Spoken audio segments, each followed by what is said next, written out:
तो मेरे सभी भाइयों से गुजारिश है कि ये जो चोरी चुपके आप अपने बीवी बच्चों की नई चीज़ लाते हो और कमरे में बैठ के आप भी खाते हैं, आपके बीवी बच्चे भी खाते हैं। मुझे इस चीज़ से एतराज़ नहीं है कि क्यों लाते हो और क्यों खिलाते हो।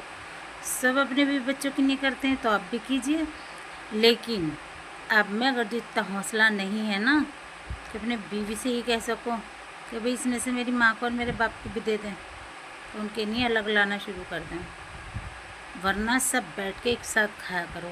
चाहे वो इतनी सी आए, लेकिन सब मिल बांट के खाया करो। कभी माँ बाप ने तुम्हारी चोरी चुपके से, पता है, कोई चीज़ खाई है कभी?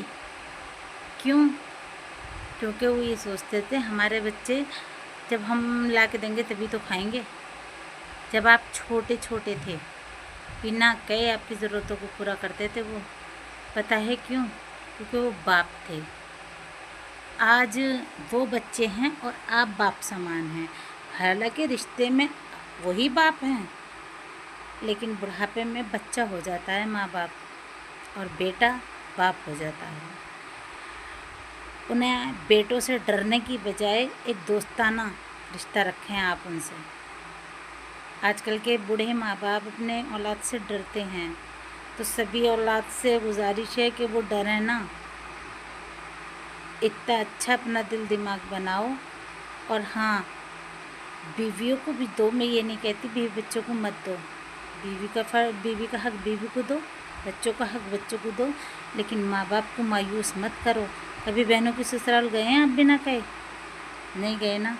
जिन्हें कितनी आस लगाती हैं बहनें कि एक दफ़े हमारा भाई आ जा, या बाप इस लाख होते नहीं हैं। क्यों? क्योंकि उनकी मजबूरी बन जाती है, क्योंकि उनके पास बेचारों के इतना नहीं होता कि वो ससुराल में उनकी जाकर वहाँ का बोझ उठा सकें, वहाँ का भार संभाल सकें, क्योंकि खाली हाथ तो कोई जाएगा नहीं बेटी के यहाँ।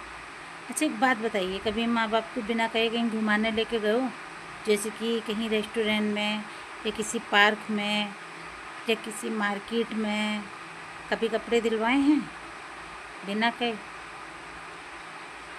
या कभी किसी पिज़्ज़ा हट में लेके गए हो माँ बाप को? अच्छा, एक बात बताइए, कभी बाई चांस एक कोल्ड ड्रिंक ला के पिलाइए अपने माँ बाप को? नहीं। और बीबी को खुश करने के लिए क्या क्या चीज़ें लाते हैं आप लोग? गौर फरमाइएगा ज़रा।